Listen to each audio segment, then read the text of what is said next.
Hello बच्चों, कैसे हैं आप सब? आशा करती हूँ आप सब ठीक होंगे। आइए आज हम पढ़ते हैं पार्ट 5 हमारे प्रेरणा स्रोत। ये एक प्रेरक प्रसंग है जिसको पढ़ के हमें कुछ प्रेरणाएँ मिलेंगी। कुछ लोगों का यहाँ पे ज़िक्र हुआ है जो महान अभिव्यक्ति हैं, हमारे देश की महान विभूतियाँ हैं और कुछ 2-3 लोगों के बारे में यहाँ पे तो उनसे उनकी बातों से और उनके मतलब कार्यों से हमें कुछ प्रेरणा मिलेगी, ठीक है? तो आइए पढ़ते हैं। पाठ का सार जैसा मैंने आपको पहले समझा दिया है, ठीक है?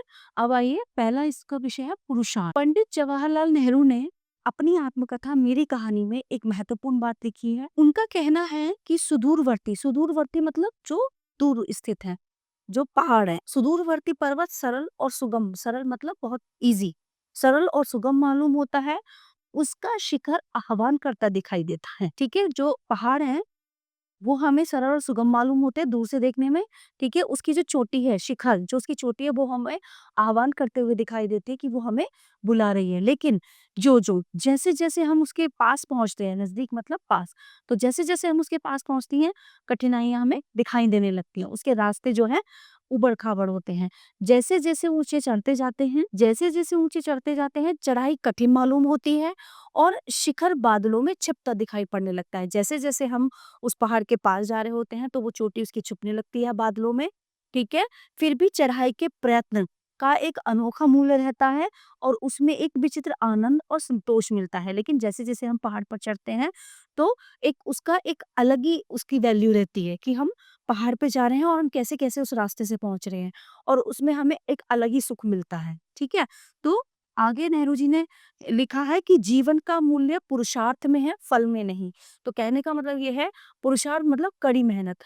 तो जब हम हमारे जीवन का मूल्य क्या है कि सिर्फ हम कर्म करें, कड़ी मेहनत करें, फल की चिंता ना करें क्योंकि होता क्या है जब हम फल करते हैं कर्म करते हैं तो कर्म जब हम अच्छे कर्म करते हैं तो उसका फल हमें अच्छा ही मिलता है, ठीक है? तो जो लोग आगे बढ़ना चाहते हैं, उन्नति करना चाहते हैं, प्रोग्रेस करना चाहते हैं, उन्हें अपने पक्ष में स्थिर रहना चाहिए, ठीक है? पूरे उत्साह, जोश और निष्ठा के साथ आगे बढ़ना चाहिए, फल तो एक दिन मिलेगा ही। दूसरा विषय है विनयशील सुकरात। यहाँ पे ये यूनान का एक विचारक था, बहुत ही महान, उसके बारे में बात की गई है, सुकरात के बारे में, ठीक है? तो यूनान में डेल्फो देवी के मंदिर में बहुत सारे भक्त इकट्ठे हुए, ठीक है? तो उन भक्तों ने देवी से पूछा कि यूनान में सबसे बड़ा ज्ञानी कौन है? तो फिर क्या होता है उसके बाद? एक आकाशवाणी होती है कि सुकरात ही सबसे बड़ा ज्ञानी है। तो लोग क्या होता है लोग दौड़े-दौड़े सुकरात के पास जाते हैं और ये उसे समाचार सुनाते हैं। तो उसके बाद क्या होता है सुकरात ने पहले तो उन्हें विस्मय यानी आश्चर्य से देखा, फिर विनयशील मतलब बहुत अपनी सॉफ्ट मतलब बहुत ही कोमल हृदय से उनसे कहा, "आप देवी से जाकर दोबारा पूछिए, ठीक है? उनसे कोई भूल हो गई है, मैं तो अभी बहुत अज्ञानी।" ठीक है? तो भक्त लोग वापस देवी के पास गए, उन्होंने देवी से पूछा, "या तो आप गलत कह रही हैं, ठीक है? या सुकरात झूठ बोलते हैं।" तो वो कहते हैं कि मैं बहुत मतलब आप कह रही हैं कि वो बहुत बड़ा ज्ञानी है, सुकरात इसका मतलब झूठ बोल रहे हैं कि वो तो कह रहे हैं मैं बहुत बड़ा ज्ञानी हूँ। तो फिर क्या होता है, दोबारा आकाशवाणी होती है, ठीक है? सचमुच में वो कहती है आकाशवाणी कि सचमुच में सुकरात ही सबसे बड़े ज्ञानी हैं, क्योंकि जिस व्यक्ति को अपने अज्ञान का ज्ञान है, उससे बढ़कर ज्ञानी कोई नहीं हो सकता।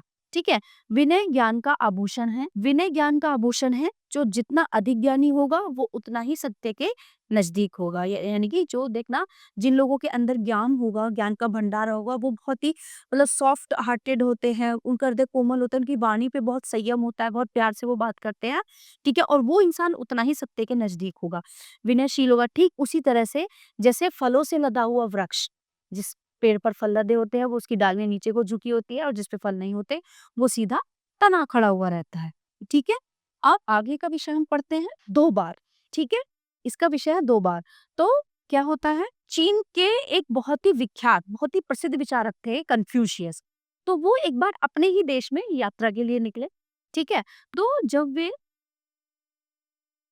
एक गाँव में पहुँचे तो लोगों ने कहा इस गाँव में एक बहुत महान विद्वान रहते हैं। वो एक गाँव में पहुँचे, तो वहाँ उन्होंने कहा कि यहाँ एक बहुत महान विद्वान रहता है, आप जब मिलेंगे तो बहुत खुश होंगे। तो कन्फ्यूशियस लोगों से पूछते हैं कि उसमें ऐसी क्या विशेषता है? तो फिर क्या होता है, लोगों ने बताया वे किसी भी काम को करने से पहले 3 बार सोचते हैं, ठीक है? तो कन्फ्यूशियस क्या कहते हैं फिर? कन्फ्यूशियस ने कहा थोड़ी चूक हो गई है, यानी कि थोड़ी गलती हो गई है। एक बार सोचना कम है, 3 बार ज़्यादा, बस 2 बार हमें सोचना चाहिए। वो कहते हैं कि ये गलत है, कि इसमें थोड़ी-सी आपसे कुछ गलती हो गई है, कि अगर हम कोई काम करते हैं तो उसमें 1 बार सोचना कम है, ठीक है? और 3 बार ज़्यादा, बस हमें 2 बार सोचना चाहिए, ठीक है? तो आगे वो फिर क्या कहते हैं कि जीवन में जो भी हमें काम करना है, उसे केवल 2 बार सोचें, ठीक है? 2 बार सोचने के बाद उसको शुरू कर दें। मात्र सोचने में वक़्त ना गँवाएँ। जहाँ नहीं सोचना जीवन की त्रुटि है, वहाँ अधिक सोचने में व्यर्थ समय गँवाना भी कार्य की सफलता में बाधा है। यानी कि अगर आप नहीं सोचेंगे, कोई भी काम सोच समझ कर नहीं करेंगे, वो भी गलत हो जाएगा। लेकिन अगर आप ज़्यादा सोचेंगे, वो अच्छा कार्य है। ज़्यादा सोचने के चक्कर में क्या होगा, समय बर्बाद होगा, वो कार्य आप नहीं कर पाएँगे। ठीक है? आई होप आपको ये पार्ट समझ में आ गया होगा। तो इसमें कुछ महान व्यक्तियों के बारे में हमने पढ़ा है। आइए अब हम पढ़ते हैं शब्द भंडार। आह्वान, बुलाना, सुदूरवर्ती, काफ़ी दूर पर स्थित, ज्ञानी, जानने वाला, पुरुषार्थ, परिश्रम, प्रयास, विचारक, विचार करने वाला, विख्यात, प्रसिद्ध। अब हम आते हैं अभ्यास वाटिका पे। इसमें सबसे पहले हमारा प्रश्न है उचित विकल्प पर सही का चिन्ह लगाइए, ठीक है? तो कन्फ्यूशियस विचारक था, कहाँ का विचारक था वो? चीन का, ठीक है? डेल्फो देवी का संबंध है यूनान से। डेल्फो देवी का संबंध कहाँ से है? यूनान से। आकाशवाणी ने सबसे बड़ा ज्ञानी किसको कहा? सुकरात को, ठीक है? उसके बाद विनय ज्ञान का क्या है? आभूषण। अब आते हैं हम रिक्त स्थान पूर्ण कीजिए, ठीक है? अब पहला है पर्वत सरल और सुगम मालूम होता है, कौन सा? सुदूरवर्ती, जो दूर स्थित है, ठीक है? विनय का आभूषण है, किसका आभूषण है? ज्ञान का। एक बार सोचना कम है और 3 बार ज्यादा। सचमुच में ही कौन सबसे बड़ा ज्ञानी था? सुकरात।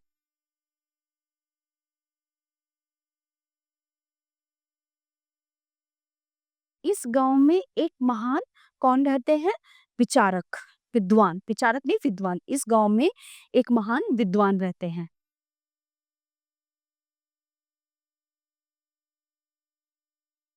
ठीक है? चलिए अब आगे प्रश्न उत्तर। निम्नलिखित प्रश्नों के उत्तर लिखिए, ठीक है? अब पहला प्रश्न है हमारा, सत्य के सबसे अधिक नजदीक कौन होता है? तो सत्य के सबसे अधिक नजदीक होता है जो सबसे बड़ा ज्ञानी होता है।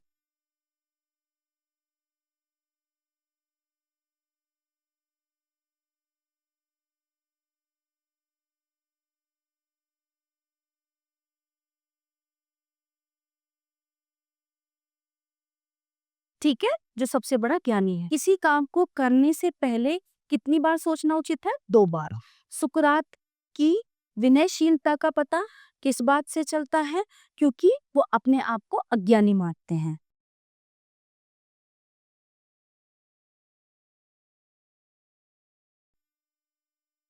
क्योंकि वो अपने आप को अज्ञानी मानते हैं।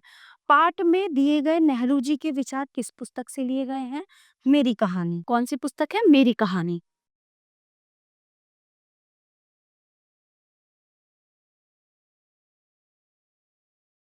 आई होप आपको ये पाठ अच्छे से समझ में आया होगा। धन्यवाद।